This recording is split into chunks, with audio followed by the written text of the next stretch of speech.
With the NFL draft being a couple days away, I thought why not take a look back at some of the most memorable draft moments over the past 15 years. Some good and some bad. The NFL draft is meant to bring hope to franchises by adding young talent. Maybe this is the year your team finally hits on that great wide receiver. Or maybe your team gets to steal the draft in the 4th round. Or the best potential option, they finally hit on that franchise quarterback. All these scenarios are real thoughts that go through NFL fans' minds leading up to draft day. Unless you're a Raider fan. Which perfectly leads us to our most recent draft topic. In 2018, the Raiders hired head coach John Gruden and GM Mike Mayock to help turn the franchise around, and they wasted absolutely no time doing that, trading both Khalil Mack and Amari Cooper in the same season for a total of 3 first-round picks. So although you traded away 2 of your best players, you did set up your rebuild perfect with 6 first-round picks over the next 3 years, is what they thought. With having that many first-round picks in consecutive years, you'd think your odds are high on drafting elite talent. And I want to say this in advance, this topic is going to sting a little more for me because I'm unfortunately a Raider fan myself and remember this time all too well. I was a junior in high school sitting at my grandma's house watching the 2019 NFL draft, and I called the top 3 picks before they even happened, and then it gets to the Raiders. And I say with the commissioner, with the 4th pick of the 2019 NFL draft, the Raiders select Josh Cleveland Farrell. A player mocked to go late 1st to early 2nd was taken at number 4. And if you're familiar with the NFL at all, you know this is what those 2 players have been like so far. But they still have 2 first-round picks left, so it could only go up from here, right? Nope. The Raiders would select 2 of the bottom 4 most valuable positions to take in the 1st round, a running back and a safety. And the following year, it would get even worse. The entire college season, I truly believe CeeDee Lamb would end up in Vegas. I remember Raider Twitter could non-stop talking about it. I would religiously send my dad highlights telling him how good CD will look in the silver and black. And even with that, the Raiders did the only reasonable thing to do. Draft a wide receiver that ended up in prison. Meanwhile, CD is literally breaking records in Dallas. So from 2019 to 2021, here are the first round picks the Raiders made. And do you want to guess how many of these players are still on the team in 2024? None. 6 first-round picks over 3 years, and 0 are still on the team just 5 years later. That is literally mathematically impossible. But maybe not more impossible than 2 teams back-to-back passing on potentially the greatest defensive player ever. One common draft strategy in the NFL is to draft edge prospects from the 25 to 32 range, and in 2017 this was no different situation. 3 teams were looking to draft edges late in the 1st, the Falcons at 26, Cowboys at 28, and Steelers at 30. Now everyone knows the NFL draft is truly a mystery. Some of the greatest college players in history have notoriously not been great in the NFL. But some mistakes by NFL teams I just can't understand. Here are the picks of those teams I just mentioned. At 26, the Falcons selected Takk McKinley. At 28, the Cowboys selected Taco Charlton. And at pick number 30, the Pittsburgh Steelers selected TJ Watt. And I know me bringing this up is putting a lot of pain in Falcon and Cowboy fans' hearts.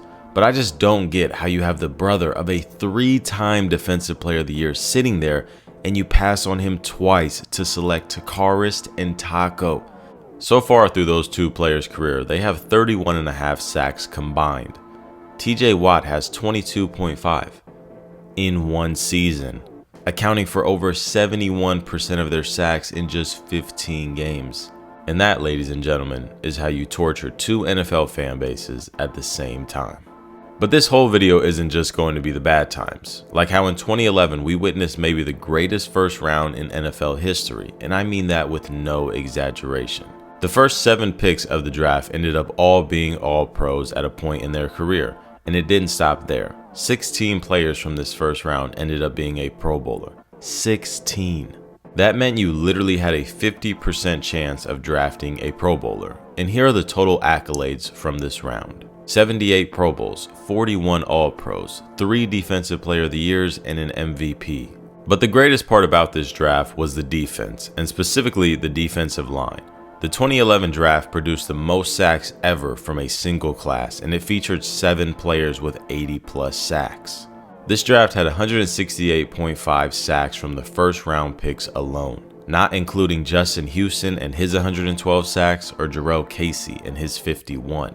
And with a number like this, I don't think a single draft class is touching what 2011 did for defense for a long time. Even when you look at history, the 1985 draft had 3 players with 150 or more sacks: Bruce Smith with 200, Kevin Green at 160, and Chris Dolman at 150.5. And even with that production, this draft still has over 200 less sacks than the 2011 draft class. Truly a special class with defensive numbers we may never see again in NFL history. And this final draft story is one that literally changed the NFL forever. Most NFL fans understand how contracts work, specifically rookie contracts. The higher you get drafted, the more money you make, as well as every first-round pick receiving a 5th-year option. Pretty simple concept, right? But this hasn't always been the case in the NFL. In fact, this has only been the case for 13 years.